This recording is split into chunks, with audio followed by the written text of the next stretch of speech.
안녕하세요. 저는 40대에 딸아이 하나를 키우고 있는 주부입니다. 저는 제가 태어나서 가장 잘한 일이 바로 딸아이를 낳은 거라고 자부할 수 있을 정도로 딸에 대한 사랑이 지극해요.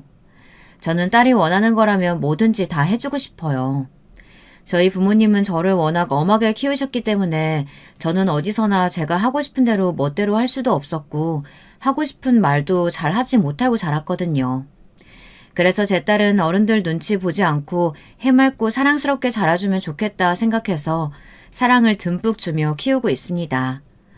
남편에게 반한 이유도 남편은 저와 달리 해맑고 밝은 성격이라 끌렸어요. 나중에 결혼하겠다고 시부모님께 인사를 드리러 갔더니 남편이 그토록 해맑고 밝은 이유를 알겠더라고요. 시부모님이 너무 좋으셨어요. 남편에게는 남동생이 하나 있는데 시부모님은 아들들과 친구처럼 지냈어요. 저에게도 너무 자상하게 대해주셨고요. 저희 친정과는 분위기가 사뭇 달랐죠.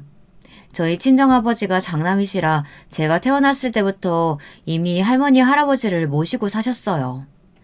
그러다 보니 부모님도 할머니, 할아버지 눈치를 보시느라 저와 오빠를 더 엄하게 키우셨습니다.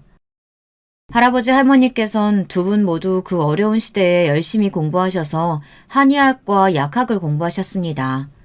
제가 중고등학교 때까지 할머니와 할아버지는 한 건물에서 한의원과 약국을 운영하셨어요. 할머니와 할아버지는 동네에서도 유명했어요. 한 동네에서 40년 넘게 한의원과 약국을 운영하시며 동네에 혼자 사시는 노인분들을 돕기도 하셨거든요. 그러다 보니 집안에는 항상 손님이 많았어요.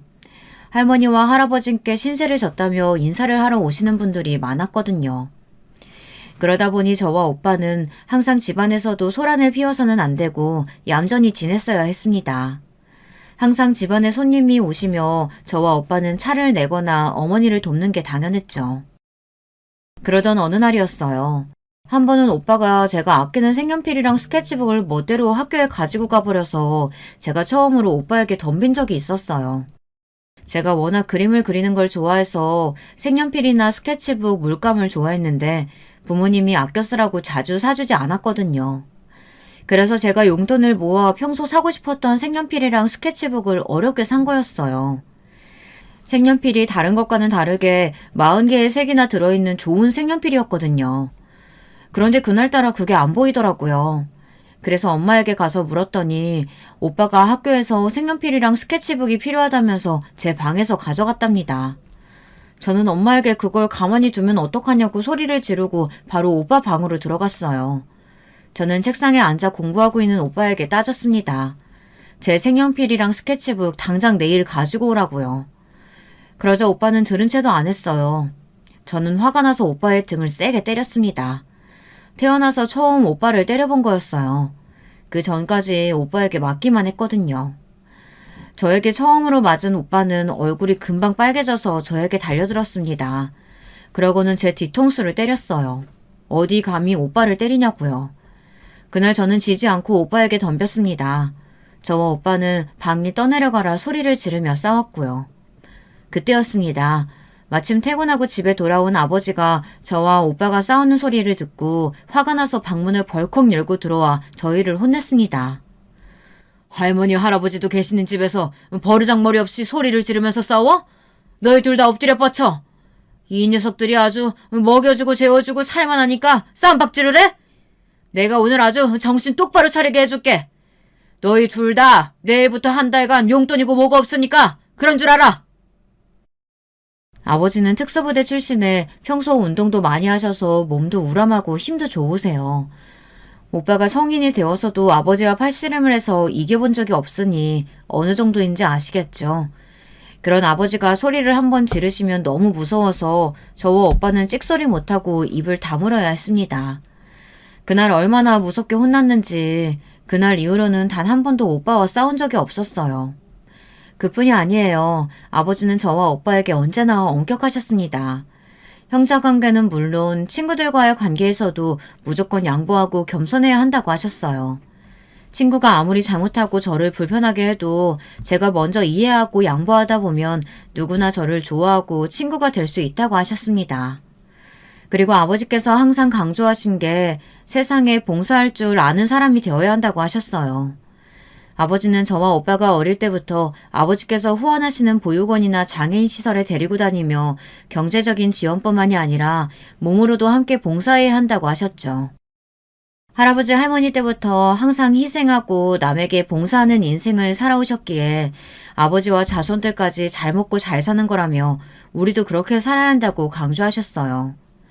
저와 오빠가 쉬는 날이라 친구들을 만나러 좀 놀러 다니고 싶어도 아버지는 봉사 가는 날이면 강제로라도 끌고 가셨어요. 아버지께서 워낙 강경하셨기 때문에 저와 오빠는 토를 달 수가 없었어요. 어릴 때는 저도 아버지나 할머니, 할아버지 말씀이 다 맞는다고 생각했어요. 그래서 저도 항상 학교 다니며 친구들에게 양보하고 솔선수범하는 모습을 보이기 위해 노력했죠.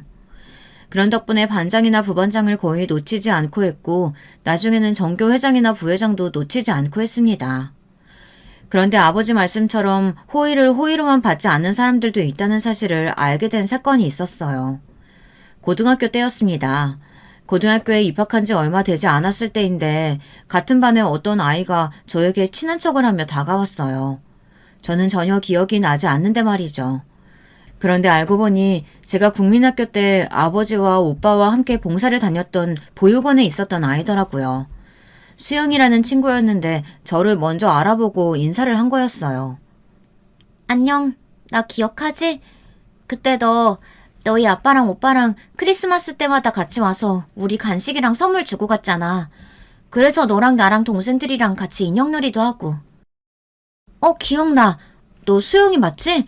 어떻게 이렇게 만나니? 너무 반갑다. 저도 처음엔 반가워서 친하게 지내려고 했는데 지내다 보니 애가 좀 이상했습니다. 그 아이가 저를 보자마자 부탁한 게 있었어요. 본인이 부여관에 살고 있다는 사실을 친구들에게 비밀로 해달라고 했습니다. 본인이 중학교 때 친해진 친구들에게 먼저 보육원에 산다고 말했더니 대놓고 놀리지는 않았지만 은근슬쩍 무시하며 깔보는 친구들이 있었다고 하더라고요. 저는 그 아이 말대로 비밀을 지켜주기로 했습니다. 그런데 지내다 보니 이 아이가 저를 이용하더군요.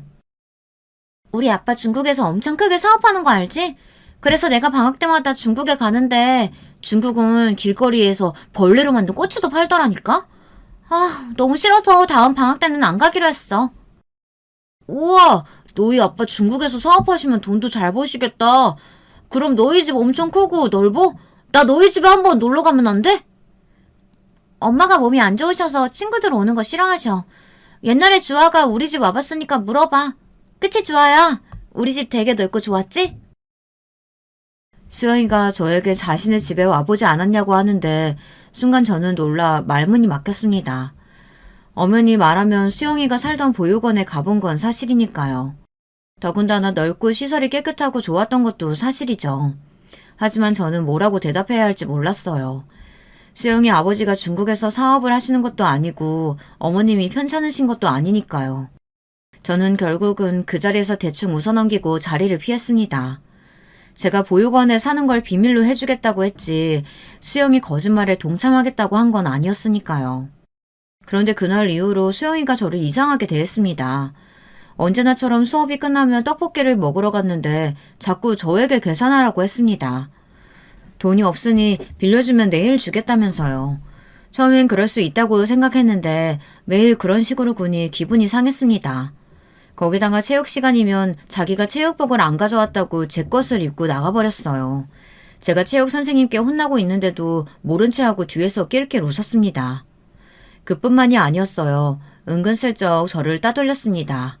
떡볶이 먹으러 갈 때가 아니고서야 저를 부르지도 않았고 자꾸 함께 어울리던 친구들 사이에서 저를 빼놓고 다녔어요. 이상하게 다른 친구들도 저를 슬슬 피하는 것 같았고요.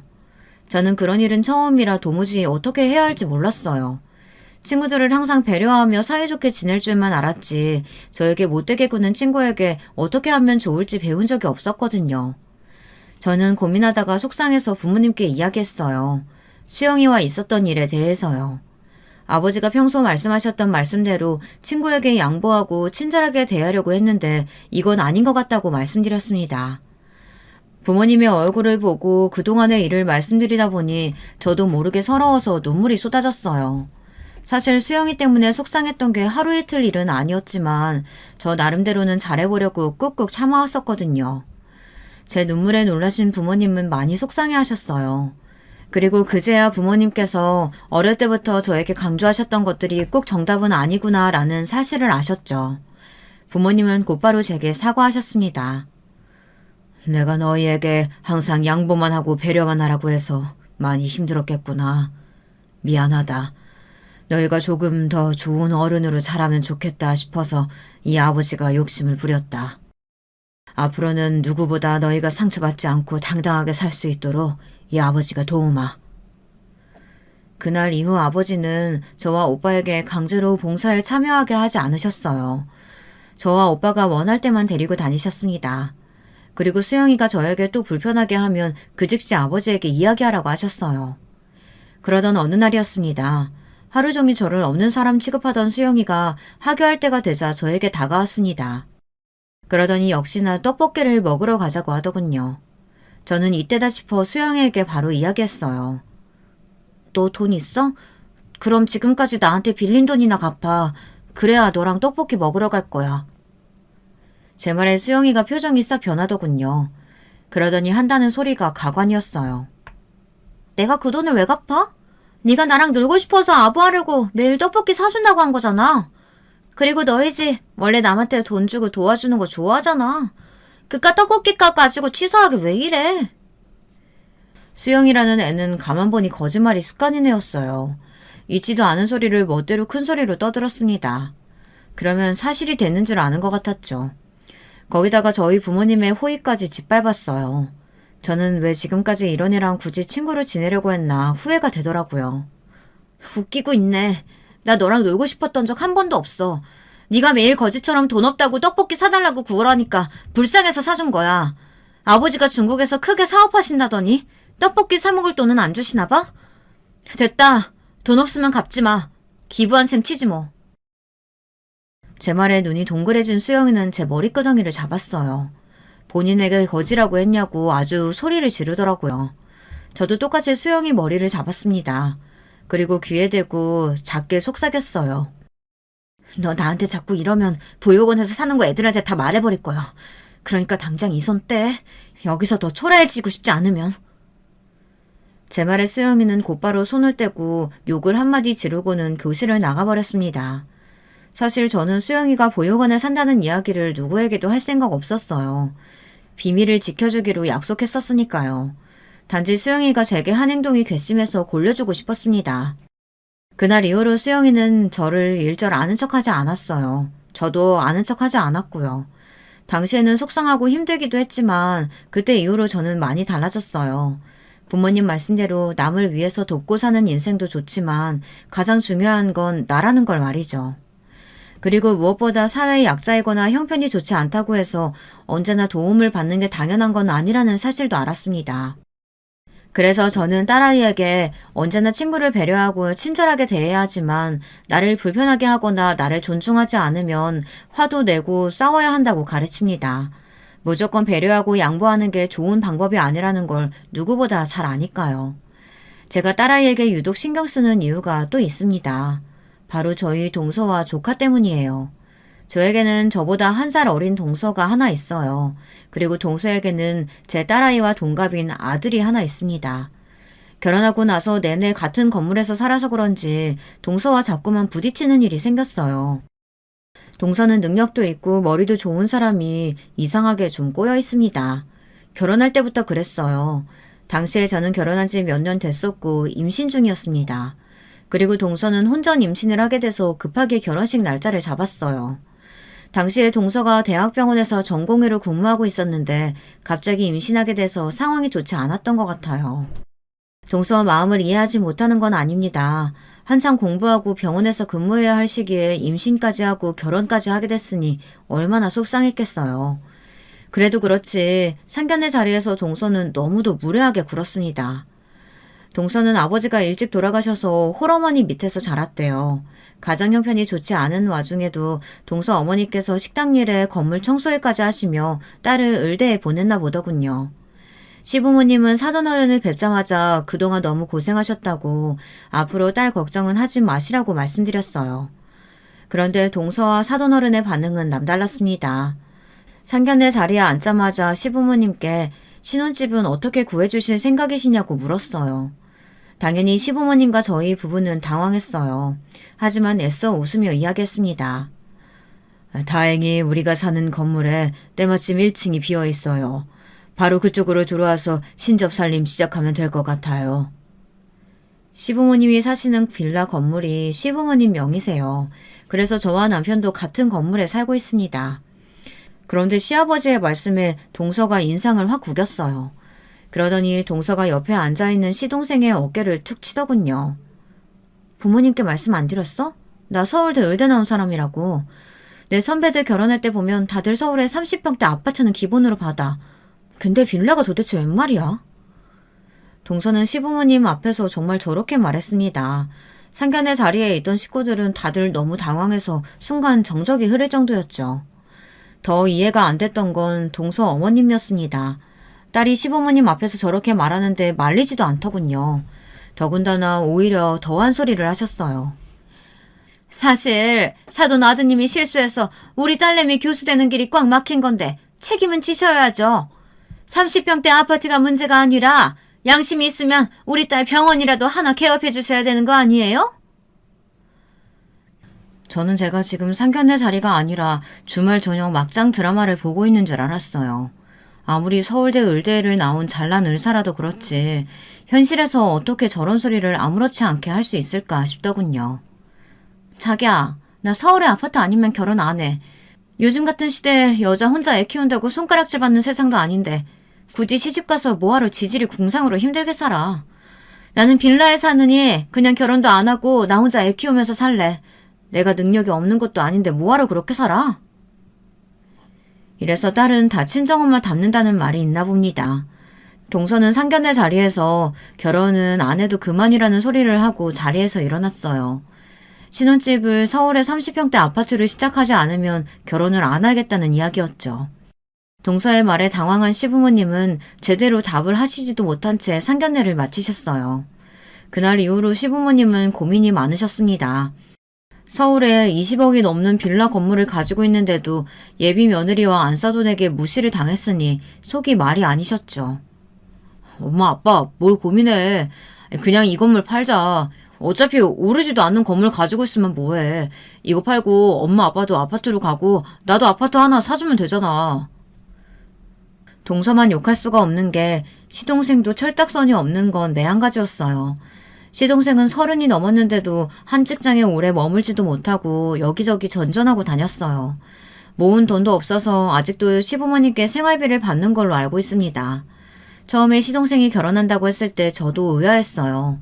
직장도 변변찮은 시동생이 서울대 의대를 나온 의사랑 어떻게 만나서 결혼까지 하겠다는 건가 신기했죠. 그런데 두 사람은 클럽에서 만났다네요. 둘이 춤을 추다가 눈이 맞아서 사귀게 됐대요. 너 그걸 말이라고 해? 이 집이 별거 아닌 것 같아도 한 달에 나오는 월세가 얼만 줄이나 아냐?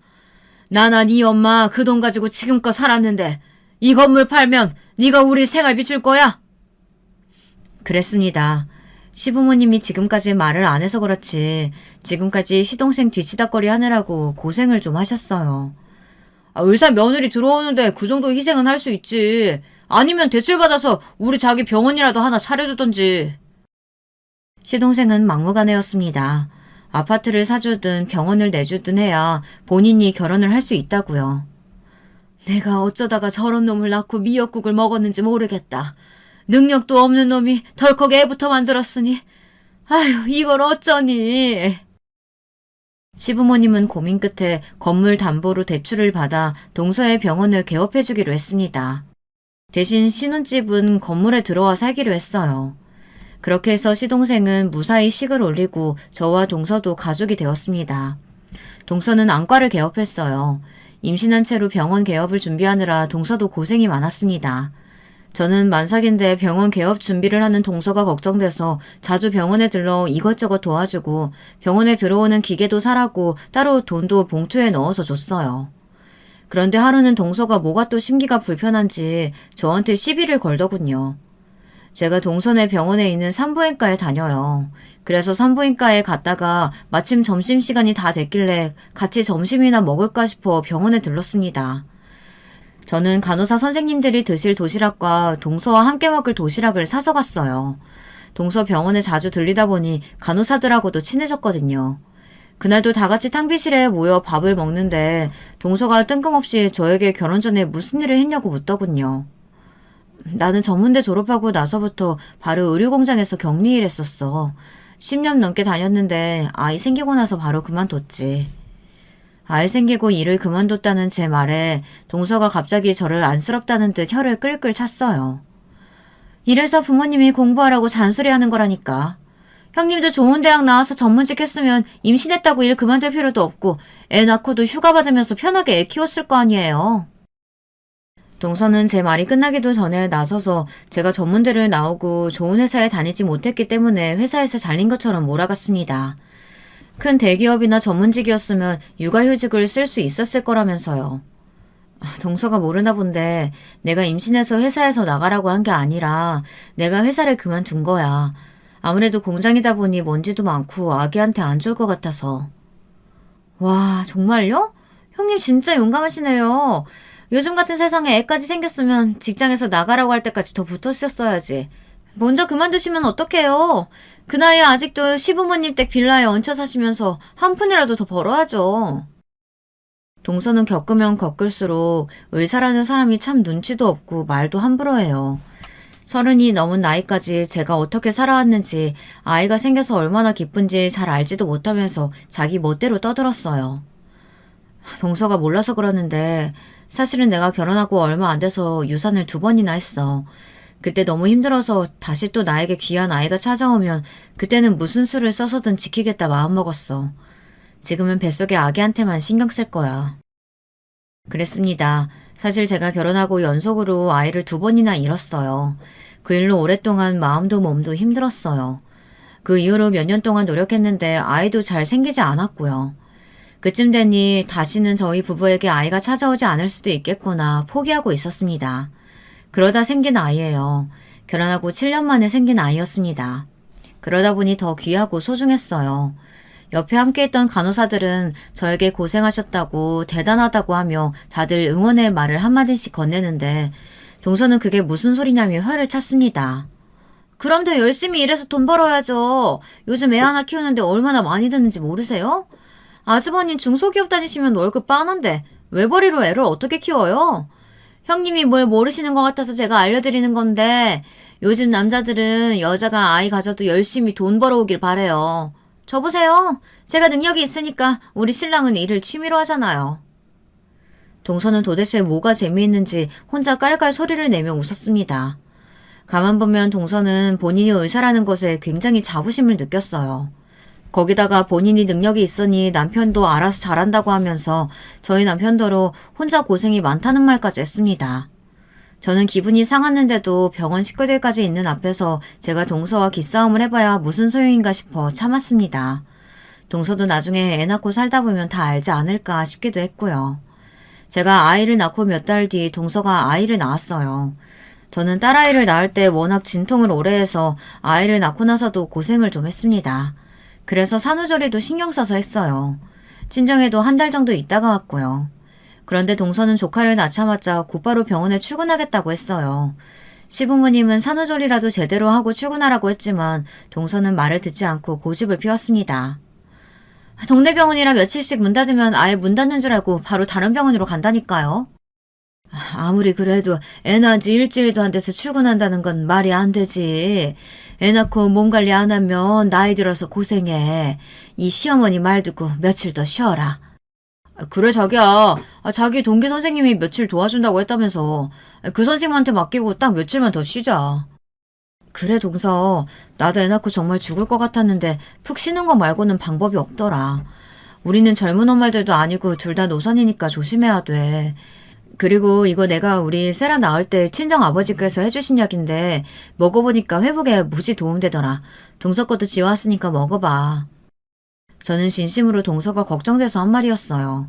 나이도 비슷하고 비슷한 시기에 아이도 낳았으니 저와 동서는 공유할 수 있는 게 많다고 생각했습니다.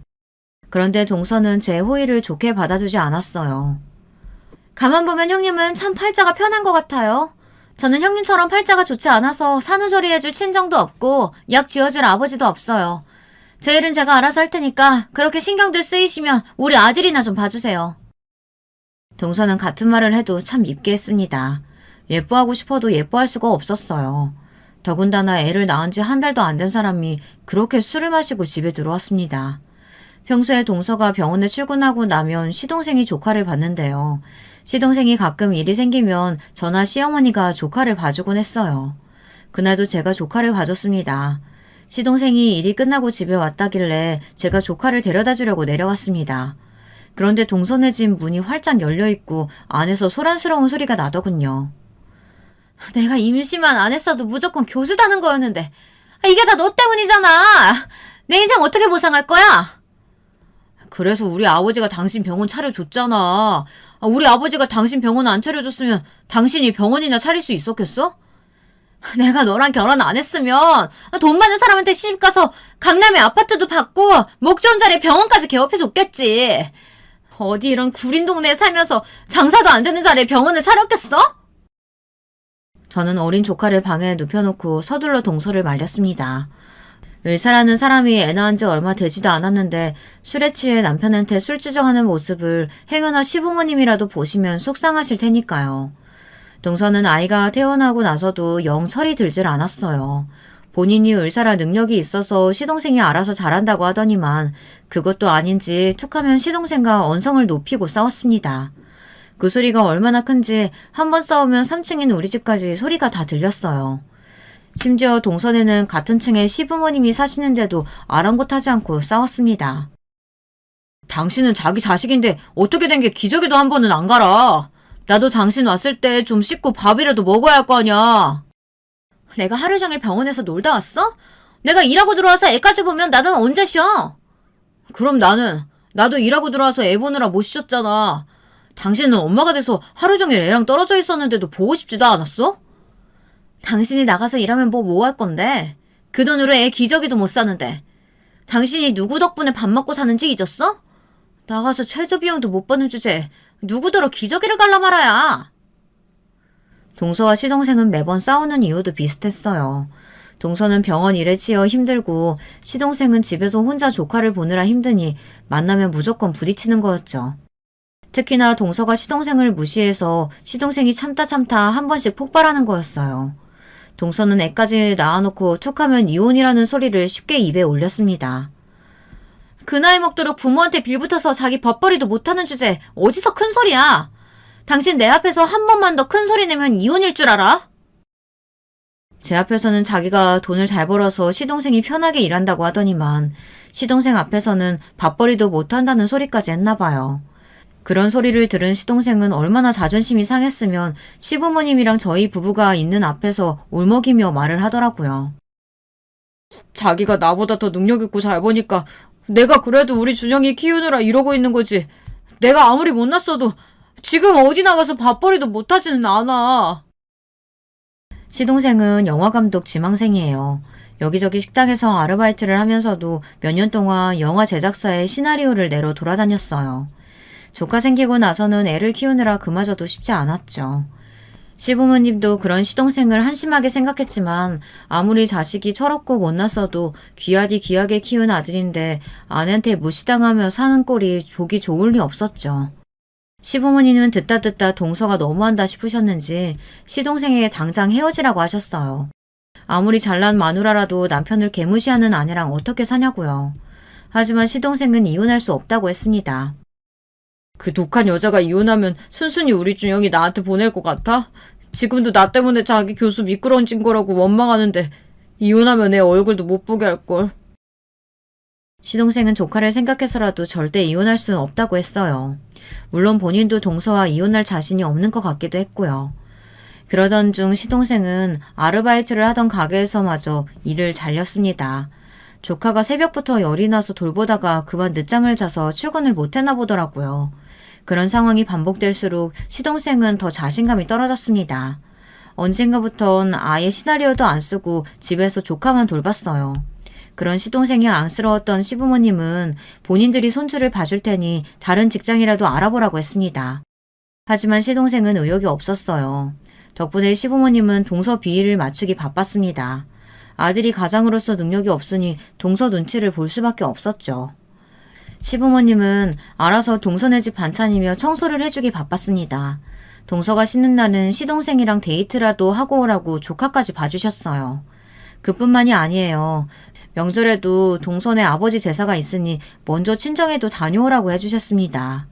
시부모님이야 다 아들 생각해서 그러시는 거겠지만 그럴수록 동서의 건방진 성격은 하늘을 찔렀어요.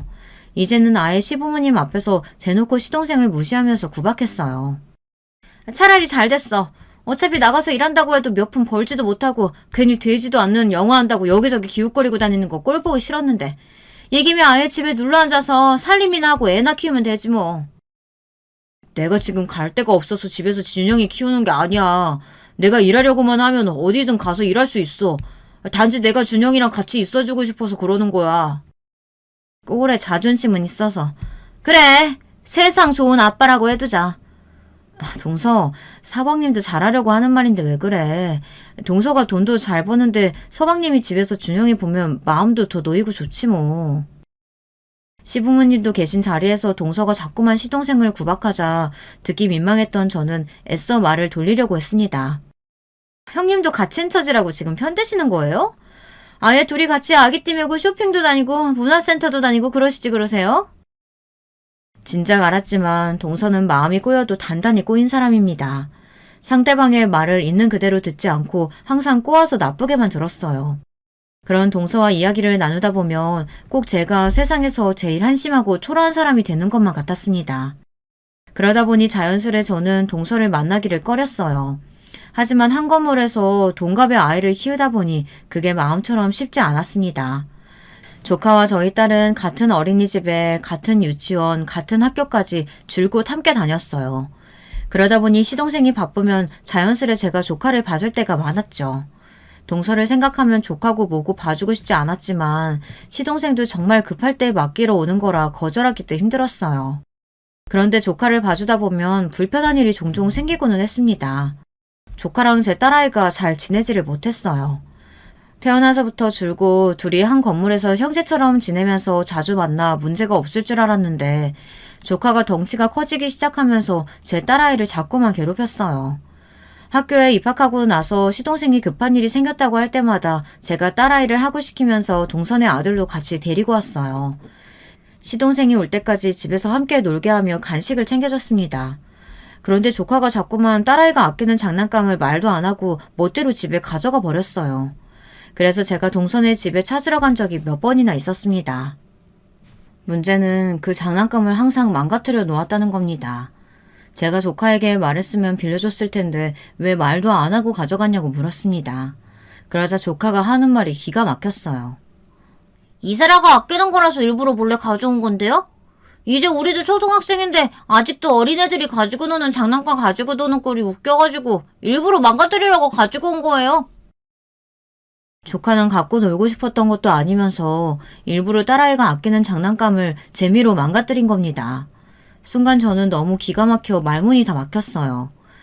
그런 일이 몇 번 반복되길래 저는 동서에게 직접 말했습니다. 시동생에게 몇 번이고야 말했지만 시동생이 조카를 혼내도 소용이 없었어요. 조카는 어릴 때부터 시동생을 무서워하질 않았거든요. 동서, 준영이가 자꾸 세라 장난감을 멋대로 가지고 가서 망가뜨리고 그게 재밌다고 세라 앞에서 깔깔거리면서 놀리는 거 있지. 내가 아무리 말해도 안 들으니까 동서가 제대로 혼내고 이야기 좀 해줘. 사촌끼리 장난감 가지고 좀 싸웠다고 저도 일일이 이야기하고 싶지 않았습니다. 하지만 한두 번도 아니고 만날 때마다 그러는데 조카라도 얄미워서 저도 참을 수가 없었어요. 그런데 더 어이가 없었던 건 동서의 태도였습니다. 제 말에 동서는 별것도 아닌 일로 왜 불렀냐는 투였습니다. 그러니까 형님 말은 우리 준영이가 세라 장난감을 망가뜨렸다는 거죠? 그래서 그게 얼만데요? 제가 바로 변상해 드릴게요. 순간 저는 표정 관리가 되지 않았습니다. 뭐 이런 게 다 있나 싶었어요. 동서, 내가 지금 장난감 변상해달라고 이러는 거야? 준영이가 일부러 세라를 놀리려고 멀쩡한 장난감을 가지고 가서 자꾸만 망가뜨리니까 그러지 못하게 해달라고 하는 거 아니야. 우리 준영이 이제 8살이에요. 8살짜리가 장난감 좀 가지고 놀다 보면 망가뜨릴 수도 있지 뭘. 뭐 그런 거 가지고 혼을 내요? 형님이 괜히 내가 싫으니까 애꿎은 우리 아들 꼬투리 잡는 거 아니에요. 동서가 일이 바빠서 자기 자식 돌볼 시간이 없는 거야 알지만 자식 그렇게 키우면 안 돼. 동서 그러다 나중에 정말 후회할 거야. 같은 자식 키우는 처지에 나쁜 소리는 하고 싶지 않았지만 동서는 해도 해도 너무했습니다. 제가 그렇게 모진 소리를 하고 동선의 집을 나섰는데도 그 이후에 일절 연락 한 통이 없었어요. 저는 그제서야 제가 멍청했다는 사실을 알았습니다. 아무리 가족이고 조카라고 해도 동서 아들은 봐주는 게 아니었어요. 괜히 제 귀한 딸내미 마음에 상처만 입혔습니다. 저는 그날 이후 일절 조카를 봐주지 않았어요. 시동생이 정말 급한 일이라고 사정을 하며 부탁해도 봐주지 않았습니다. 그러던 어느 날이었어요. 그날도 어김없이 하교한 딸을 데리고 집에 가는데 갑자기 비가 세차게 내리기 시작했어요. 저는 급한 대로 편의점에 들어가서 우산을 샀어요. 그런데 그때 편의점 앞으로 조카가 혼자 비를 맞으며 지나가더군요. 저도 모르게 놀라서 우산을 하나 더 사서 빠르게 조카를 따라갔어요. 머리로야 앞으로는 절대 조카를 신경 쓰지 않겠다고 다짐했지만 막상 머리며 옷까지 홀딱 젖어서 혼자 걸어가는 조카를 보고 나니 마음이 쓰였습니다. 저를 보고 놀란 조카에게 우산을 건네주고 집으로 돌아왔어요. 조카 말로는 며칠 전부터 시동생이 바빠서 혼자 하교를 하고 있답니다. 저는 비에 젖은 조카 머리를 말려주었습니다. 그런데 아무래도 옷이 다 젖어서 갈아입어야 할 것 같았어요. 저는 조카를 데리고 동선의 집으로 갔습니다. 그런데 생각지도 못한 일이 벌어졌어요. 글쎄 집에 동서가 있더라고요. 저는 놀라서 집에 있었느냐고 물었습니다. 그러자 동서 말이 오늘은 오전 진료만 있는 날이라 일찍 들어왔다네요. 집에 있으면서 밖에 비가 저렇게 쏟아지는 것도 몰랐어? 준영이 우산도 없이 혼자 비 맞고 오길래 내가 우리 집으로 데려갔다가 아무래도 옷 갈아입어야 할 것 같아서 데리고 왔어. 비가 이렇게 오는데 준영이 너는 아빠가 우산도 안 챙겨줬어? 근데 이 인간은 비도 오는데 애 데리러 안 가고 도대체 또 어딜 간 거야? 소방님 요즘 바쁘다고 준영이 계속 혼자 하교했다는데 동서는 몰랐어? 학교가 몇 시에 끝나는 줄도 모르는데 제가 그걸 어떻게 알겠어요. 형님, 제가 요즘 통 잠을 못 자서 피곤해서 그러는데 봐주시는 김에 준영이 몇 시간 좀 더 봐주세요. 제가 한숨 자고 데리러 갈게요. 동서는 애가 비에 홀딱 맞고 왔다는데도 걱정도 안 되는지 시동생 탓만 했어요. 그러고는 본인 피곤한 게 더 먼저였습니다. 저는 애도 있는 앞에서 더 이야기해봐야 또 싸울 것 같아 조카에게 옷을 갈아입으라고 하고 다시 우리 집으로 데리고 왔어요. 이왕 봐주기로 한 거 간식이나 먹여서 보내야겠다 싶어서요. 그런데 제가 또 잘못 생각했나 봅니다. 오지랖을 부릴 걸 부리고 도와줄 사람을 도와줬어야지. 그렇게 당하고도 아직 정신을 못 차렸나 봅니다. 동서를 도와주는 게 아니었어요. 간식을 먹고 나서부터 저는 조카 딸아이에게서 잠시도 눈을 뗄 수가 없었어요. 조카는 계속 딸아이를 괴롭히고 딸아이는 연신 울어댔거든요. 그런데 잠깐 자고 온다던 동서는 저녁 시간이 다 되고 나서야 조카를 데리러 왔습니다. 녹초가 된 저에게 동서가 대뜸 한다는 소리가 가관이었어요. 형님은 지금 시간이 몇 시인데 아직 애들 저녁도 안 먹였어요? 우리 아들 배고파서 얼굴이 아주 반쪽이 됐네. 동서는 애를 맡겨놓고 뻔뻔하기까지 했어요. 지금까지 말 안 듣는 조카를 챙기느라 정신이 하나도 없었는데 밥까지 차리라네요. 준영이가 자꾸 세라 괴롭히고 놀려서 지금까지 세라 우는 거 달래주느라 정신이 없었어. 준영이는 오랜만에 만나서도 우리 세라를 괴롭히네. 어머, 형님 또 우리 준영이 가지고 뭐라고 하시는 거예요? 내가 보기엔 학교 들어갔는데도 아직도 질질 짜고 우는 세라가 더 문제인 것 같은데요. 오랜만에 만난 동서는 여전히 싸가지가 없었습니다. 자기 자식이 학교에 가는지 집에 오는지도 모르는 주제에 제 앞에서 큰 소리를 치더군요. 동서 말에 저는 이미 기분이 상할 대로 상했는데 동서는 눈치 없이 저에게 배가 고프다고 중얼거렸어요. 아우 배고파. 형님 저녁 먹을 거 뭐 없어요? 오랜만에 왔는데 맛있는 것 좀 해주세요. 동서는 사람이 참 뻔뻔한데 가만 보면 염치도 없어요. 저는 말해봐야 뭐하나 싶어 제가 한 번만 더 참자 싶었습니다. 더한 일도 다 참아주고 넘어갔는데 이깟 일이 대수인가 싶어서요. 저는 빨리 저녁이나 먹여서 보내자 싶어 후다닥 저녁을 차렸습니다. 그런데 제가 주방에서 저녁을 차리는 사이 또 일이 벌어졌어요. 딸 세라의 울음소리가 집안에 쩌렁쩌렁 울렸어요. 제가 놀라서 거실로 나갔더니 조카가 또 멋대로 딸이 아끼는 책을 찢었나 보더군요. 그래놓고 뭐가 좋은지 실실 웃고 있었어요. 바로 30분 전에 간신히 달랜 저희 딸은 또 울기 시작했습니다. 너무 속상했어요. 태어날 때부터 한 건물에 살면서 조카와 딸은 둘이 형제처럼 컸어요. 동서가 미워도 조카는 태어났을 때부터 자라는 모습을 바로 옆에서 지켜봐서 그런지 아무리 미운 짓을 해도 미워할 수가 없었습니다. 그런데 제 딸 아이가 우는 모습을 보며 조카가 좋다고 웃고 있는데 그건 정말 밉더군요. 그런데 딸아이도 이제 좀 컸는지 당하고만 있지는 않았습니다. 제품에서 벌떡 일어나더니 조카에게 다가가 소리를 질렀어요. 야, 이준영!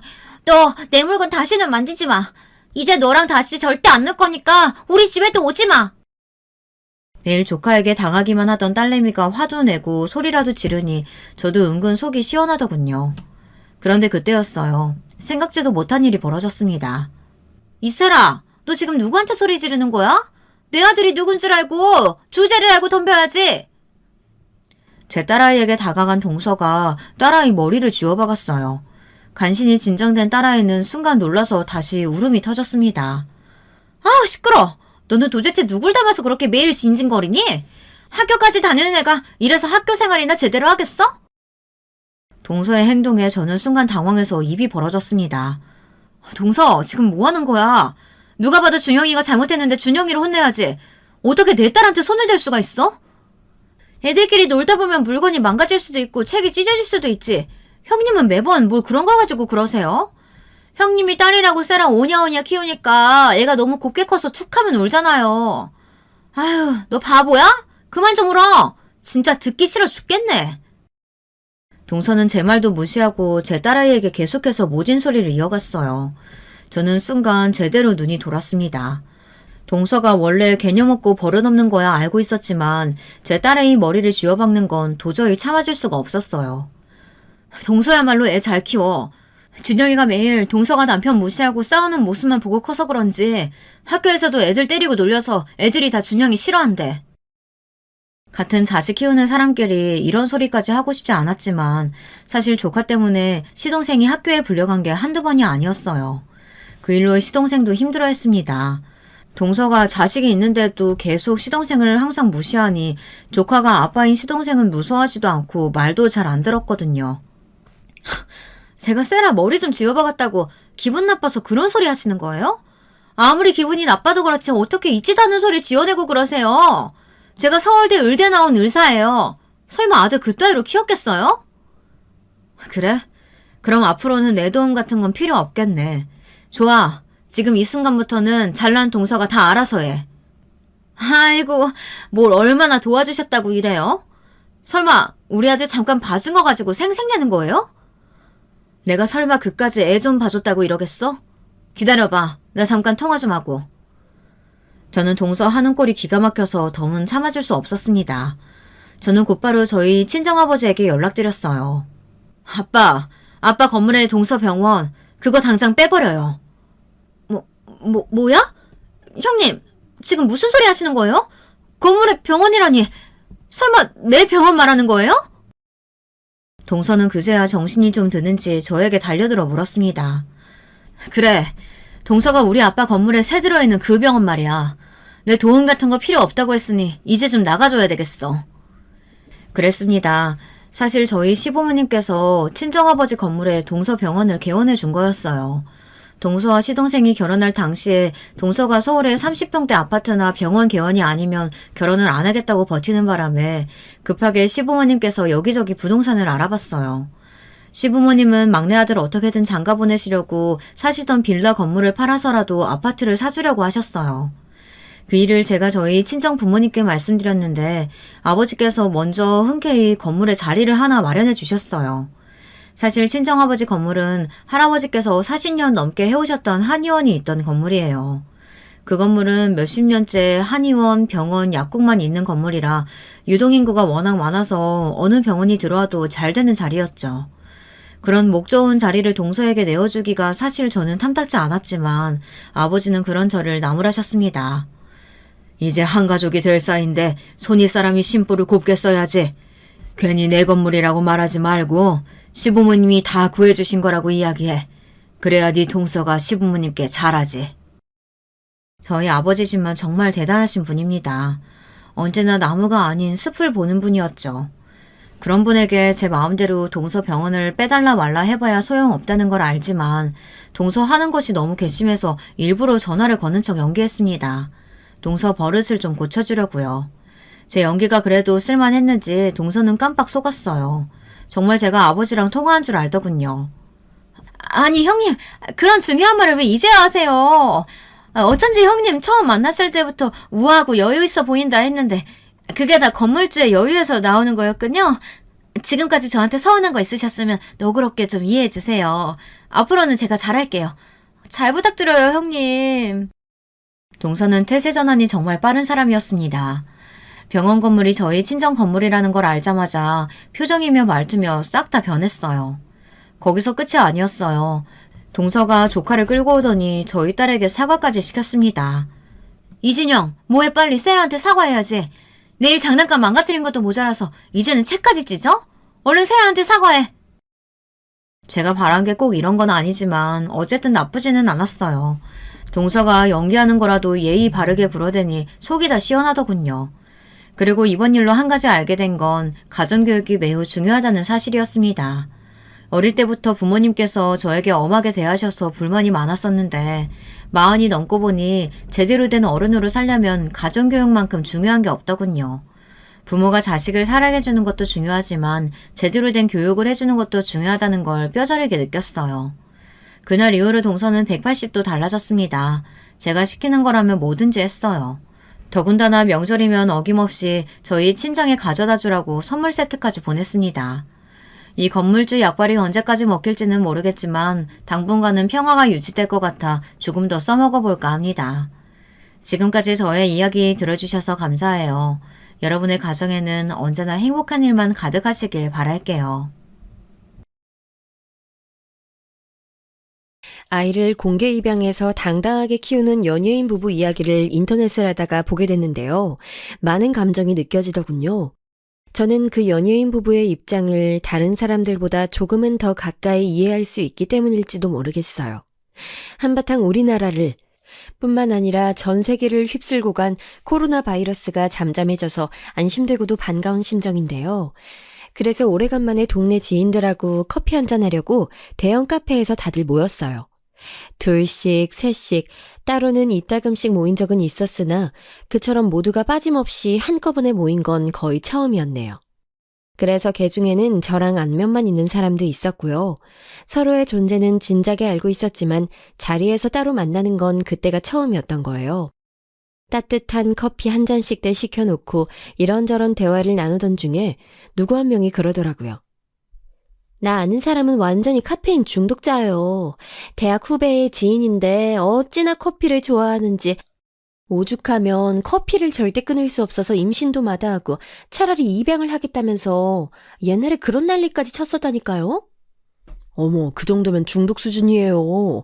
근데 솔직히 불과 10년 전까지만 해도 임신한 여자가 커피 마시면 주변에서 다들 뭐라고 훈수 두면서 잔소리 떠들어대고 진짜 난리 났었잖아요. 그쵸? 다들 임신 출산해본 엄마들로서 이거 공감하시죠? 그리고는 누군가가 그렇게 받아치는 것에 모두가 가벼운 웃음을 터뜨리고 말았어요. 저도 마찬가지였죠. 저희 딸 임신하고 있었을 때 왜 이렇게 하고 싶은 것도 많고 먹고 싶은 것도 많던지요. 평소엔 안 당기는 것들이 임신 상태에서 확 당기는 바람에 정말 미치는 줄 알았어요. 그런 상념에 잠기면서 고개를 끄덕이고 있는데 어느새 모임 테이블은 입양에 대해 갑론을박으로 전환되어 있었죠. 불임 판정을 병원에서 확실히 받은 것이면 모를까 생판 남의 자식을 입양해서 내 자식으로 키운다는 건 상상하기 힘든 일이라고 대부분 그렇게 말을 하더군요. 제가 그 모임에서 가장 나이가 많은 축이었는데요. 그럼에도 다들 아이를 낳고 또 키워낸 엄마들이었거든요.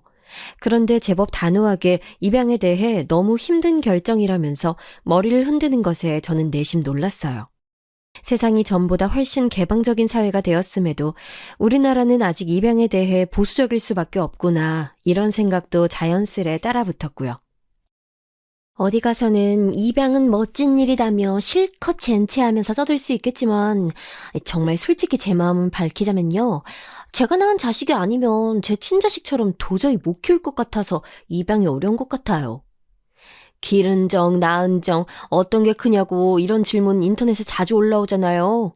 함께 시간을 보내며 추억을 쌓았으니 당연히 기른 정이 우세할 것 같은데 애를 안 낳아본 어린 친구들도 낳은 정에 마음이 쏠릴 것 같다고 답변다는 거 보고 놀랐어요. 자기 배로 품어서 낳은 진짜 자식이 당연히 본능적으로 더 애틋한 게 인간의 본성이라나?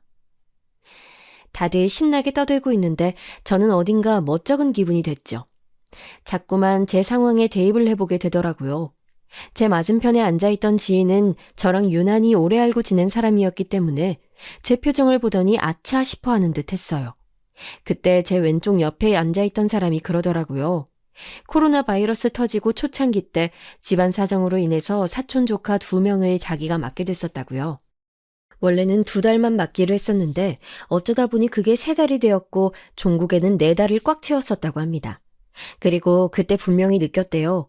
자기는 그 이전까지는 자기 자식이나 자기 친척들이나 한 집안 식구라는 개념 안에서 다 똑같이 사랑하고 아끼는 마음이 있는 사람이라고 여기며 살아왔었는데 4달 동안 사촌 조카 2명을 맡아보니까 그게 아니었다는 거죠. 확실히 내 새끼가 아니면 어느 순간에 인내심의 한계라는 것이 올 수밖에 없다는 걸 깨달았다고 했어요. 그나마 기한이 정해져 있었기에 망정이지 그게 아니라 무기한이었다면 자기는 중도 포기를 외치거나 정신이 돌아버리거나 둘 중 하나였을 거라고 확신 어린 목소리를 냈습니다. 그 순간 제 맞은편에서 지인이 헛기침을 큼큼 해댔어요. 그러자 어리둥절해하던 모임 사람들 중에서 몇 명이 저를 눈짓하면서 아차 하더군요. 제 사정을 이미 알고 있었던 이들이었네요. 그제서야 제가 머쓱한 표정으로 입을 열었습니다. 바로 여기에 있잖아요. 그 힘들고 어려운 길을 걸어온 분명한 예시가요. 모르는 분들도 계시는 것 같은데, 일단 제가 딸만 셋이잖아요. 제 말에 몇 명이 그건 잘 알고 있다는 듯이 고개들을 끄덕여댔어요. 그랬다가 다음 이어진 제 말에 깜짝 놀란 기색들이 되고 말았죠. 셋 중에서 둘은 제 딸이 아니에요. 제가 딸로 삼았긴 한데요. 제 배에서 태어난 생명들은 아니죠. 저희 둘째랑 셋째는 제 조카들이거든요. 지금까지 제가 키운 것뿐이에요. 게다가 그냥 조카가 아니고 시조카라는 대목이 알려지자 다들 말문이 막힌 듯 하더군요. 그러다가 이내 몇 명이 고개를 갸웃댔죠. 왜냐하면 제가 자식 농사를 어떻게 지었는지 다들 알고 있기 때문이었어요. 자식 농사를 짓게 되기 이전으로 세월을 거슬러 올라가 보자면요. 남편이랑은 둘이 있으면 죽이 잘 맞아서 결혼하게 됐어요. 대화가 잘 통하는 듯 안 통하는 듯 뭐랄까요? 조금 애매모호한 기류가 항상 저희 사이엔 있었는데요. 그게 신기하게도 그 사람하고 있는 시간대를 재밌게 만들어주더라고요. 지루하지가 않았고 늘 함께 있는 순간들이 새로우며 신선하게 느껴졌어요. 그런데 남편도 그렇게 느꼈던 거예요. 뭔가 성향도 살짝 다르고 취향도 안 겹치고 하는 일도 너무 달랐는데 요상하게 잘 통하는 무언가가 있었다는 것이죠. 여러분도 그런 상대가 인생에서 한두 명쯤은 있지 않으셨나요? 분명히 이 사람하고 잘 맞을 건덕지가 없는데 함께 있으면 나쁘지 않고 되려 좋고 즐거운 것이죠. 이래서 사람 간의 상성이란 어떤 효과를 낼지 직접 겪어보기 전에는 모르는 건가 봐요. 미묘하게 어긋나는 서로의 지점을 즐거워했기에 남편과 저는 죽이 잘 맞았고 서로를 만나는 시간을 늘 귀하게 여겼던 것 같아요.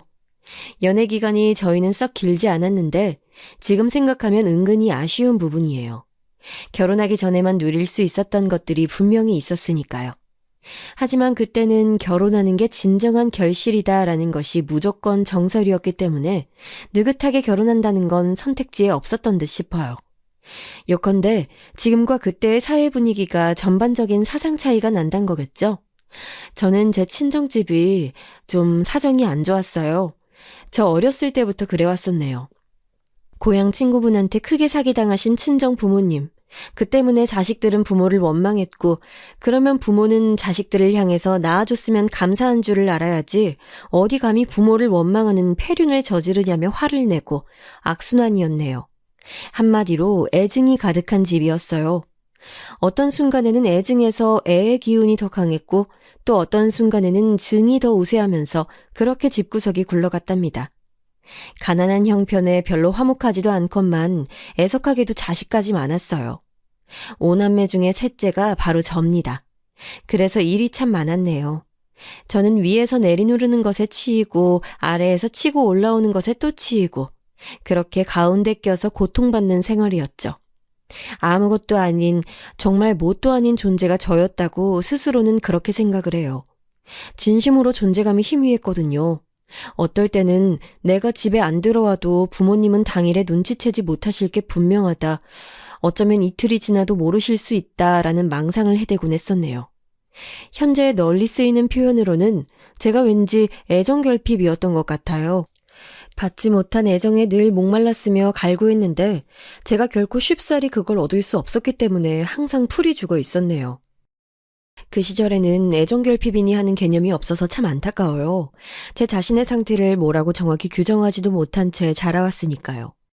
남편이 어디 가서 잘 크게 행동을 못하고 내성적으로 구는 사람이긴 했어도 기본적으로 다정다감한 면모가 있었어요. 그래서 저는 남편과 있으면 마음이 따스해짐을 느낄 수 있었죠. 다른 형제들과 나누어 갖지 않아도 되고 가지고 싶어서 발버둥 치지 않아도 제게로 온전히 쏟아지는 그 애정이 어찌나 감동스러웠는지 몰라요. 제가 남편에게 가장 마음에 들었던 점 한 가지는 바로 술을 별로 안 즐긴다는 점이었네요. 왜냐하면 체질적으로 술이 잘 안 받았거든요.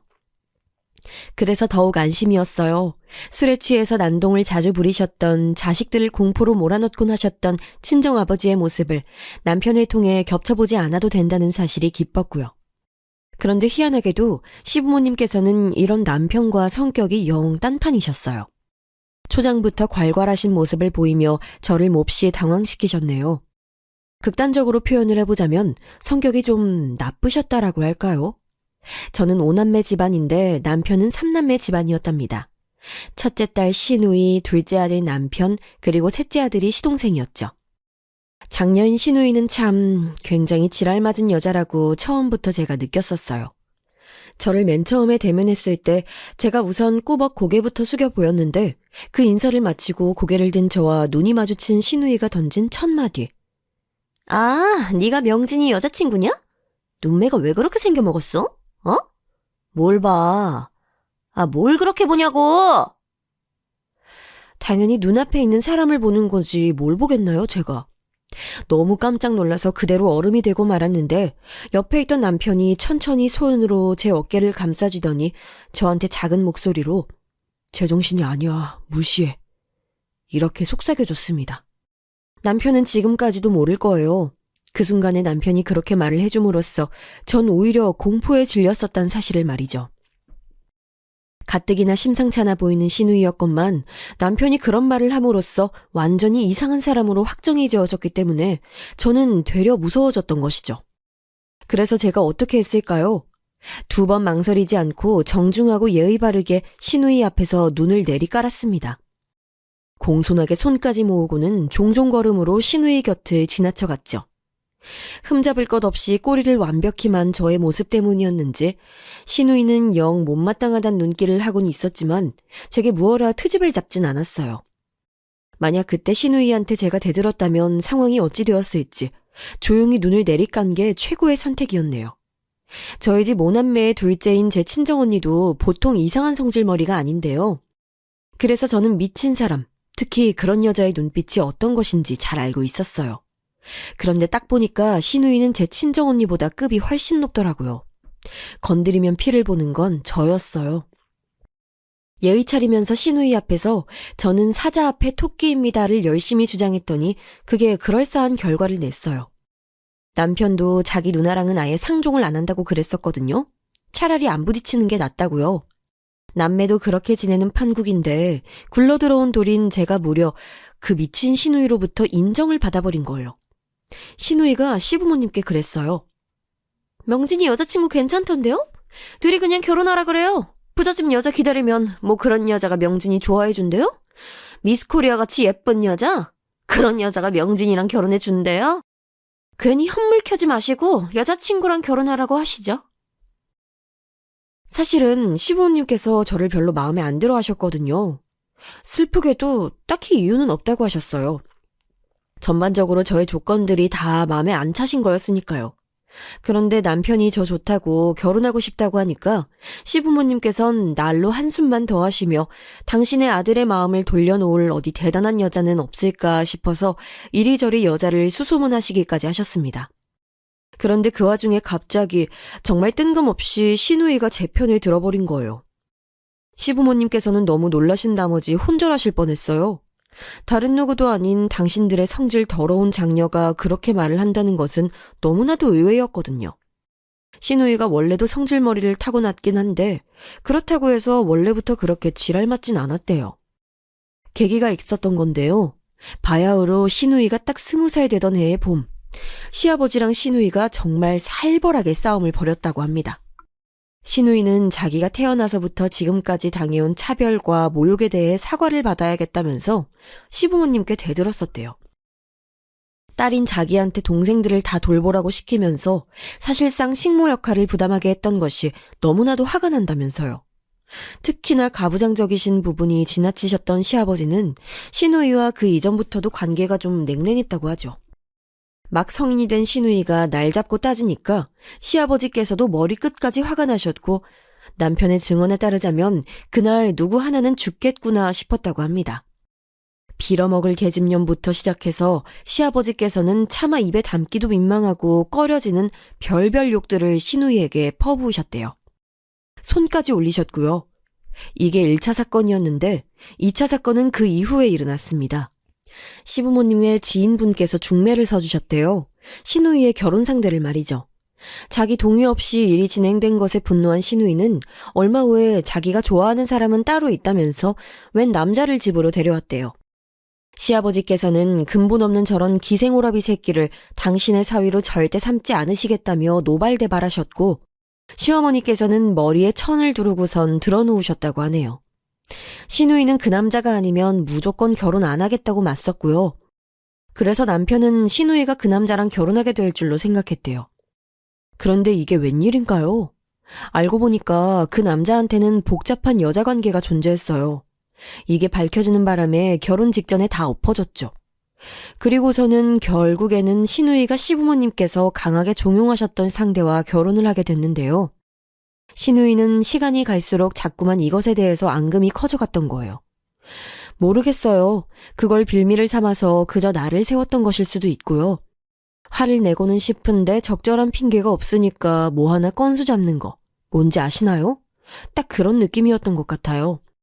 결혼 후에 시누이는 곱비 풀려서 완전히 지랄대장이 되어버렸고 하지만 가장 큰 복병은 시댁의 진짜 문제는 시누이가 아니라 시동생이었다는 게 놀라운 이야기죠. 시동생이 말이죠. 결혼하겠다고 여자를 대뜸 데려왔어요. 고아원 출신의 여자를 말이에요. 시부모님께서는 거의 발작 수준으로 기함하시며 거품을 무셨네요.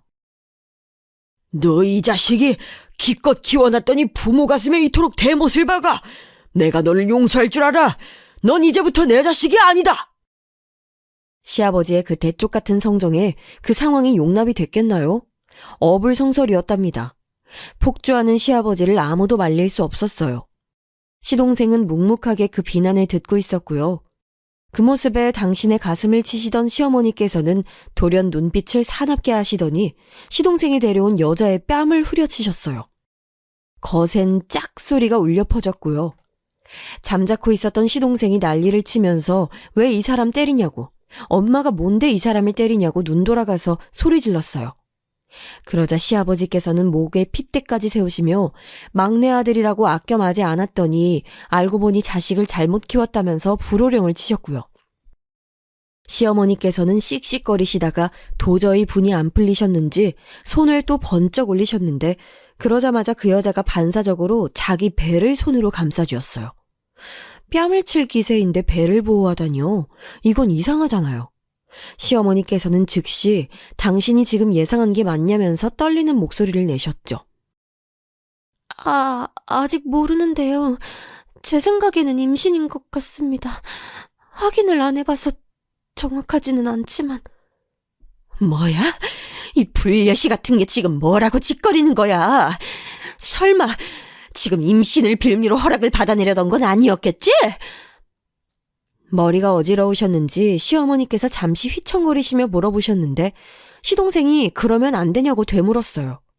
시부모님께서는 말문이 막히신 채 비통한 한숨만 동시에 내쉬셨죠. 그날 그걸로 끝이 났던 게 아니라 시누이랑 시동생이 엄청 싸웠어요. 어찌 보자면 시부모님과의 대치보다 이쪽이 더 극단적이었네요. 시누이가 너 미쳤냐면서 왜 그따위로 행실하고 사냐면서 시동생한테 엄청 잔소리를 퍼부었거든요. 그랬더니 시동생이 울컥하면서 본인이나 잘하라고 시누이를 향해 일침을 가했습니다. 본인 결혼 망쳤으니까 내 결혼도 망쳤으면 해서 이러는 거야? 누나, 정말 추하고 못났다. 원하는 사람하고 결혼 못한 불행 본인만 겪었으면 됐지 왜 그걸 동생한테까지 물려주고 싶어서 안달이 났어. 이게 남매 간의 우애라고 할 수 있어? 누나는 원하지 않았던 결혼을 한 일 때문에 지금까지 화가 나 있는 모양인데 그 화를 나한테 풀지 말아주라. 제발 부탁이니까. 그건 함부로 건드려선 안 될 영역이었거든요. 시동생이 그때 많이 흥분해 있었던 건지 정말 시누이를 향해 별별 말을 다 했고 온갖 상처를 다 헤집어놨어요. 그러자 시누이가 어떻게 반응을 했겠나요? 가만히 다 들어주고 그렇구나 하면 그게 시누이가 아니죠. 시동생은 건장한 남성이었지만 그런 조건으로 시누이를 이길 수 있는 건 아니었어요. 시누이가 여간 지랄 맞은 게 아니어야 말이죠. 시누이가 손에 집히는 것부터 다 시동생한테 집어 던졌습니다. 빗자루부터 책까지 각양각색이었어요. 소란에 나와보신 시부모님께서는 탄식하셨고 시동생이 데려온 그 여자는 완전히 혼이 빠져버렸고 남편이랑 사활을 다하며 남매의 개싸움을 중재했죠. 기껏 떨어뜨려 놓았더니만 모두가 방심한 틈을 타서 시누이가 떨어진 거리만큼을 달려가더니 시동생한테 날라차기를 했어요. 바닥에 나뒹군 시동생을 보면서 시어머니께선 비명을 지르셨고요. 진짜 아수라장이 따로 없었네요. 그때가 바로 시누이와 시동생 두 사람 남매 간의 우애가 완전히 박살나버리는 순간이었죠. 상황이 진정되고 난 이후에 남편은 시동생한테 가서 며칠 머리 식히고 우선 시누이한테 사과를 하라 그랬어요. 제가 듣고선 내심 많이 놀랐었죠. 이 인간이 지금 미쳤나? 아니면 자기 누나의 공포정치 앞에 무릎을 꿇었나? 누가 누구한테 사과를 하라는 거야? 그런데 알고 보니까 나름의 이유가 있었던 거예요. 남편은 둘째고 시동생은 셋째잖아요. 확실히 시동생보다는 남편이 시누이를 더 잘 알고 잘 파악한 사람이었어요. 남편이 진지한 표정으로 정말 간절함을 담아서 시동생에게 말했죠. 이대로 이 상황을 끝내버리면 시누이는 진짜로 시동생과의 관계를 끊어버릴 작자라고요. 그렇게 되면 둘은 영영 의절하게 되는 셈이라고, 그건 절대 안 될 일이라고 그랬습니다. 자기가 분명히 알고 있는데 시누이는 이제 시동생을 자기 동생이라고 생각도 안 하고 비정하게 선 긋고 남이라 여기고도 남을 사람이니까 무조건 시동생이 신용이 남아 시누이한테 사과해야 한다고 남편이 계속해서 말했어요.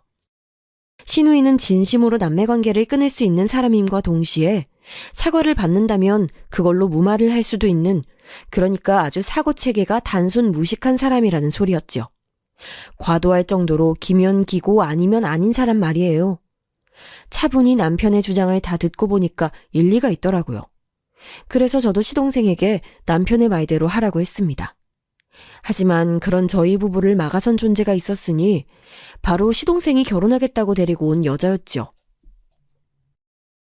아무리 듣기 싫은 얘기를 들었다고 해도 그렇지. 자기 동생인데 누나라는 사람이, 집안의 장녀라는 사람이 어떻게 그럴 수가 있어요? 동생의 실책을 너그러이 감싸주는 게 누나의 역할이잖아요. 그런데 그렇게나 길길이 날뛰면서 자기 막내 동생을 두들겨 패놓다니, 그런 목대 먹은 성질머리는 처음 봤어요. 어떻게 그런 사람이 있나 싶네요. 제가 자란 열악한 환경의 고아원에서도 그렇게 막 나가는 사람은 없었어요. 정말 충격적이에요. 이런 상황에서 동생이 누나한테 사과를 해야 한다뇨?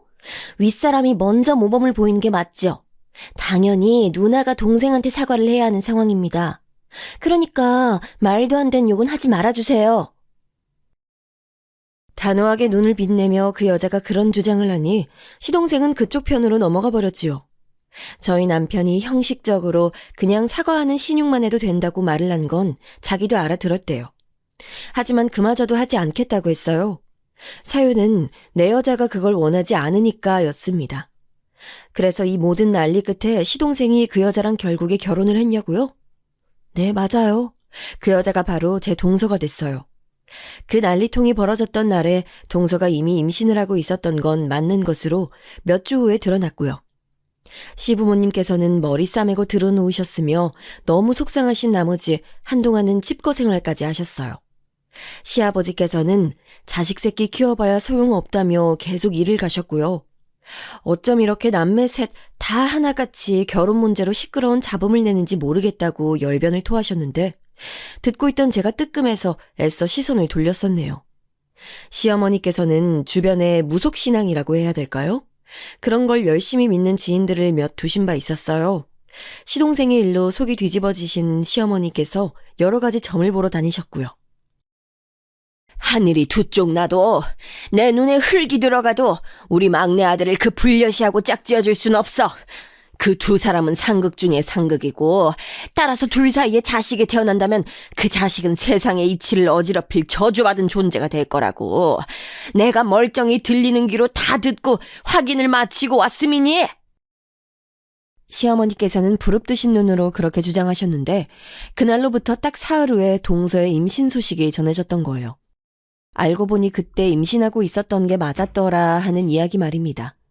그러자 갑자기 전의를 상실하시고는 힘없이 앓는 소리만 한동안 내셨네요. 그래도 삼남매 중에 막내라고 시동생에게 그나마 유하게 구시고 애정을 베풀어 주셨던 두 분이셨는데 막내 아들의 그런 행적은 두 분의 입장에서는 일종의 배신이자 배반이었대요. 시부모님께서 이루 말할 수 없이 속상해하셨지 시누이는 아예 시동생을 안 보고 살겠다고 선언해버렸지 시누이의 남편인 시매부 역시도 시동생의 막말 내막을 접하고선 머리 꼭대기까지 열받았지. 아주 그냥 최악인 상황이었어요. 그럼에도 시동생이 저 자세로 나오지 않았다는 게 가장 놀라운 대목이었죠. 저는 시누이를 생전 처음 봤던 순간에도 왠지 느낌이라는 것이 있어서 본능적으로 자세를 납작하게 취했고 그 결과 그 마음을 얻어낼 수 있었잖아요. 그게 도미노 효과를 발휘해서 시부모님까지 차례로 무너뜨렸고요. 생판 남으로 살아왔던 저조차도 그렇게 굴어서 인정을 받았건만 어째서 가족의 일원인 시동생이 신용이 남아 죄송하다, 잘못했다, 반성한다 이런 사과를 하지 않았는지 정말 의문이긴 해요. 제가 시댁 쪽 친척분들까지 다 알고 난 결과 그 집안 사람들 자체가 대체로 뭐 아니면 도식의 화끈한 기질이 강한 편입니다. 이게 절정을 찍은 게 시아버지나 시누이고요. 시동생도 분명히 그 사실을 알았을 텐데 도대체 동서의 입장을 챙기는 것과 자기의 자존심을 챙기는 게 뭐 그리 중요하다고 단 한 번을 숙이지 않았는지 끝까지 아무런 사과도 하지 않은 시동생은 자기들끼리만 행복하게 살면 끝이라는 말과 함께 동서와 살림을 차려서 지냈어요. 태어난 첫 아기는 딸이었고요. 그래도 손녀가 태어났다는데 마음이 쓰이시긴 했는지 시어머니께서 두 사람 사는 환경을 그때부터 몇 번 들여다보셨고 지원도 해주시기 시작하셨네요. 시아버지께서는 시어머니를 통해 막내 아들 내외가 사는 현황을 전달받으셨고요. 시누이는 제가 가끔 가다가 시동생과 동서 얘기를 전달해줘서 그렇게 접했는데 표정은 늘 떨떠름했어요. 별로 안 듣고 싶고 안 궁금하단 티를 팍팍 냈었죠. 그러면서도 제가 시동생의 얘기를 전해주면 귀는 가만히 열어두고 있다는 것을 저는 눈치챘기에 종종 얘기를 전해줬습니다. 남편은 처음부터 쭉 시동생과 계속 교류하면서 지냈고요. 그래서 저도 자연스레 동서랑 친분을 어느 정도 쌓게 됐죠. 솔직히 말해서 동서랑 제가 쿵짝이 잘 맞는다거나 하진 않았어요. 차라리 시누이같이 이마에 나 미쳤다 이렇게 대놓고 적어놓는 사람이면 뭔 유형인지 알겠으니까 그걸 따라서 자세를 취하겠는데 동서는 당최 어떤 사람인지 봐도 잘 모르겠더군요. 동서가 둘째를 임신 중이었던 어느 날에 시동생이 저한테 그런 얘기를 해준 적이 있었어요. 고아원에서 자랐기 때문에 동서는 쉽게 자기가 어떤 사람인지 상대방한테 드러내지 않고 솔직해지거나 자기 밑바닥을 보여주는 걸 두려워한다고요.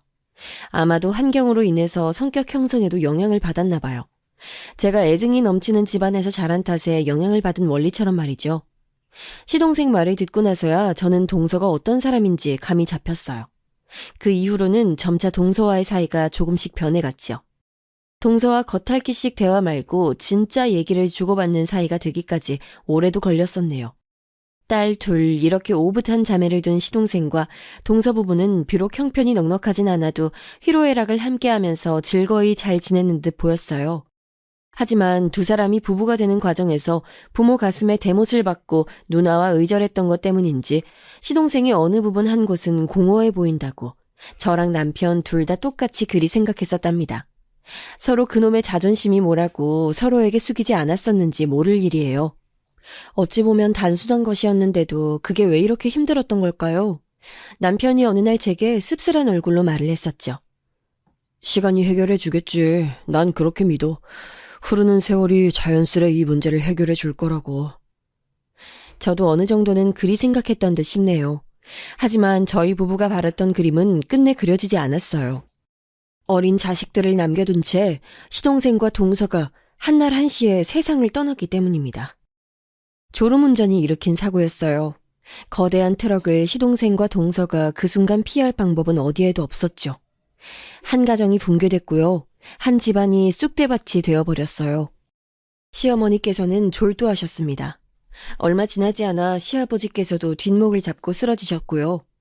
트럭 운전수의 가족들이 사과를 하겠다고 장례식장에 나타났는데 시댁 사람들이 당연히 난리를 쳤죠.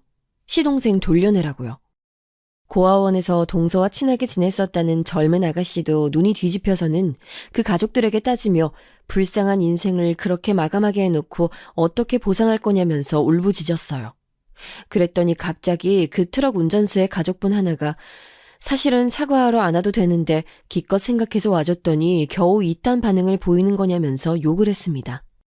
저희 모두가 그 모습에 얼이 빠져버렸는데 몇 초 뒤에 누군가가 그 가족들에게 달려들었어요. 육개장을 담아내는 그릇을 한 손에 들고서는 그걸로 가족들의 머리를 때리더군요. 바로 시누이였습니다. 그 무시무시한 손길을 가장 먼저 말린 사람은 제 남편이었죠. 그런데 남편이 울고 있었어요. 그것도 엉엉 울고 있어서 그 얼굴을 확인한 시누이가 놀라서 멈칫하더니 이내 본인도 울음을 터뜨렸죠. 그러자 저도 눈물이 터져서 울고 장례식장이 오열바다였어요. 트럭 운전수의 가족들은 갑자기 숙연해져선 예의를 갖추곤 인사를 다시 해왔습니다. 그때는 전혀 경황이 없어서 생각도 못했지만 살다 보니까 교통사고 가해자 측에서 사과하는 것이 당연할 것 같은데도 전혀 그렇지 않다는 것이 놀라웠기에 시동생과 동서를 앗아간 사고의 가해자 가족들이 그래도 최소한의 도리를 아는 자들이었음에 미약한 안도를 하게 됐습니다. 그들 선에서는 할 수 있는 보상을 다 해주기도 했고요. 하지만 그럼에도 이미 떠나간 생명을 돌아오게 할 수는 없었으니 남겨진 사람들의 가슴이 뻥 뚫린 것이 수습되지 못했어요. 손주들, 당연히 내가 키워야지. 이 할미가 키우는 게 맞지. 그렇고 말고. 시어머니께서는 반쯤 넋이 나가신 채로 그렇게 말씀하셨어요. 막내 아들을 잃었으니 그 자식들은 당신이 키우는 게 당연한 수순이라 하셨는데요. 문제는 시어머니의 정신 상태가 양호하지 않았다는 것입니다. 시아버지께서는 아예 병원 신세를 지고 계셨어요. 설상가상으로 시부모님 두 분은 서로를 원망하셨습니다. 어쨌든 시어머니께서 간곡히 원하시기에 애들을 시댁으로 보냈어요. 하지만 얼마 못 가서 그 생활이 깨졌죠. 정신 상태가 불안하셨던 시어머니께서는 애들을 보시면서 그래, 내가 그 불려씨를 그때 쳐냈어야 돼. 어떻게든 쳐냈으면 일이 이렇게 안 됐어. 저 요망한 것들은 그런데 어쩜 저렇게 불려씨를 닮았을까? 혹시 그년이 딴 놈이랑 눈 맞아서 다른 씨를 품어왔던 건 아니야? 응? 이렇게 중얼거리셨는데 이게 한두 번이 아니었다고 하네요. 시아버지께서는 애들은 잘못이 없다는 걸 아셨지만 그럼에도 당장은 보기 힘들다고 하셨고요. 그때 시누이가 충격적인 의견을 내놨어요. 우리 집안에서 쟤네 못 키워. 이제 와서 하는 말이지만 나는 내 막내 동생한테 부인도 아이들이 없다고 생각하면서 살아온 사람이야. 나는 결혼하기 이전에 내 막내 동생밖에 몰라. 그 이후의 삶은 내가 받아들인 적 없어. 그러니까 저것들이 우리 집안 애들이라고 난 생각 안 해. 고아원 출신 엄마한테서 난 애들이니까 똑같이 그렇게 살도록 삶을 물려주면 되겠네. 엄마도 잘 생각해봐. 그 거지 같은 인연을 만나지만 않았어도 우리 집 막내 아직 살아있었어. 이게 다 고아원 출신의 근본 없는 여자 때문이고 쓸데없이 태어난 애새끼들 때문이야. 정신 나간 시누이의 발언은 정신이 쇠약해져 있었던 시어머니께 어느 정도 먹혀들고 말았어요. 가슴에 진 응어리, 오갈 곳 없는 분노가 형태를 갖추더니 아이들을 향하고 말았던 것이죠. 이 사태를 어쩌면 좋을까 싶었네요. 저는 딸을 낳은 이후 둘째를 임신했다가 유산한 아픔을 간직하고 있었어요. 스트레스를 많이 받아서 하혈을 몇 번 했었는데 제가 그게 심각한 건지 어쩐 건지도 모르고 넘겼다가 그렇게 됐어요.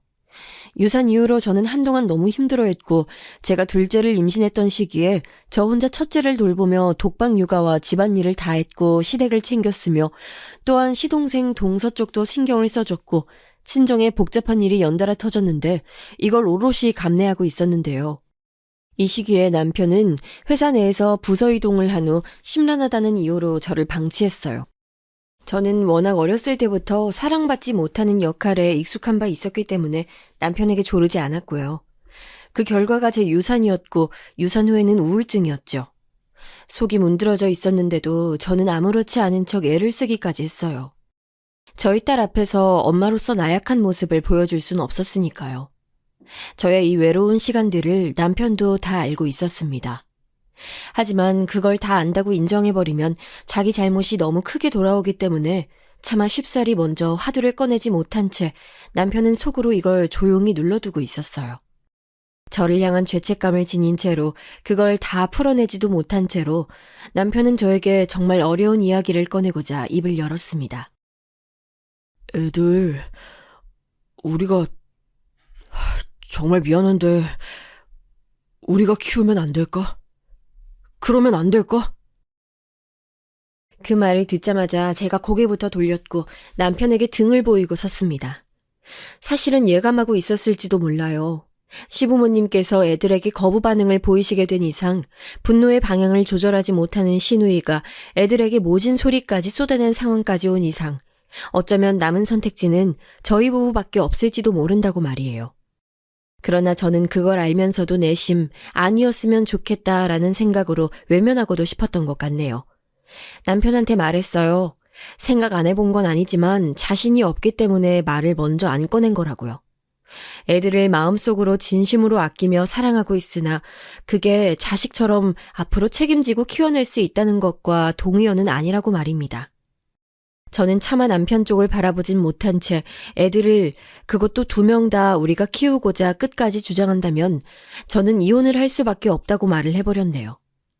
하지만 제 그릇은 거기까지였기에 그럴 수밖에 없었어요.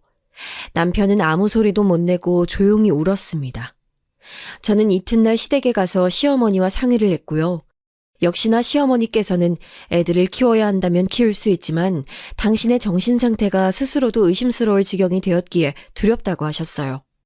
시누이와 시매부에게 의견을 재차 확인해봤는데 두 사람은 애들을 맡을 바엔 차라리 온 집안 식구들과 인연 끊고 살겠다며 강경하게 나왔습니다. 그런 마당인데 애들은 저를 보자 반가워했어요. 애들이 어른보다 진실에 민감합니다. 자기 싫어하는지 좋아하는지 기가 막히게 알아맞혀요. 그래서 시댁에 머무르고 있는 게 불편한 모양이었어요. 제 마음이 정말 이루 말할 수 없이 복잡했죠.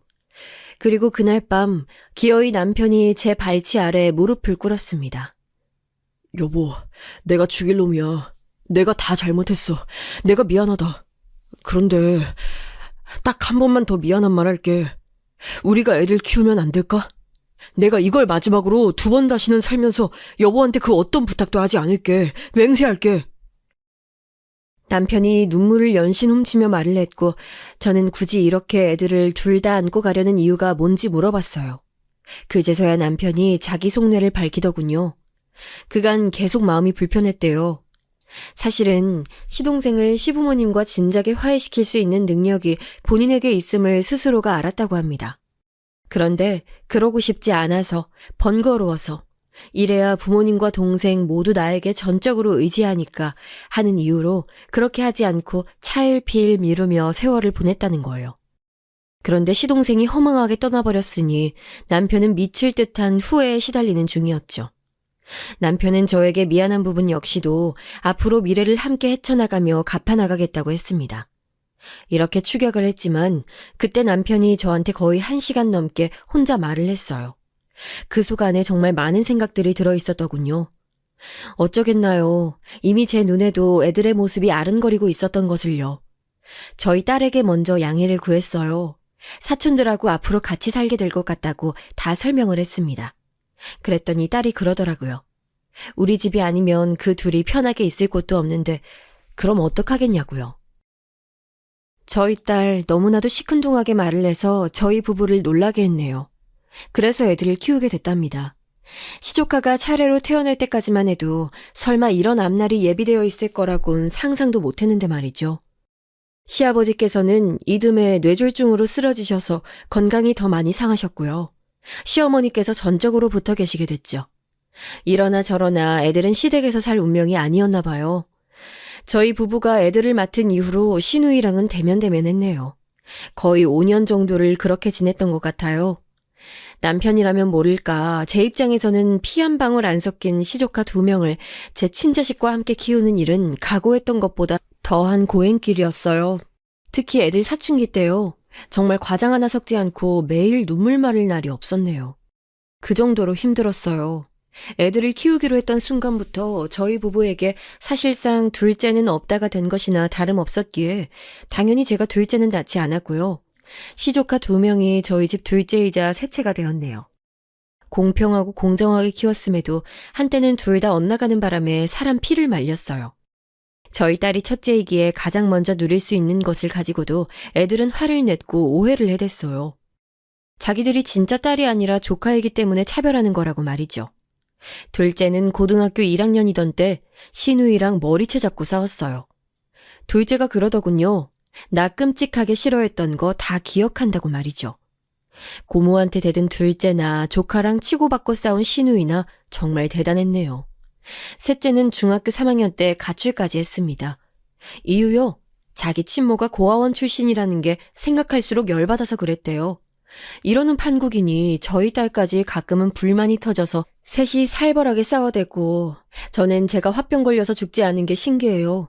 남편이 저에게 잘하겠다는 약속을 지켜줘서 망정이었죠. 남편은 무조건 제 편이었어요. 저를 상대하는 게 시부모님이든 시누이든 저희 집 세자매든 상관없이 제 편을 들어주었답니다. 저한테 미안해할 줄 알고 고마워할 줄 아는 사람이기에 고행길을 지나올 수 있었네요.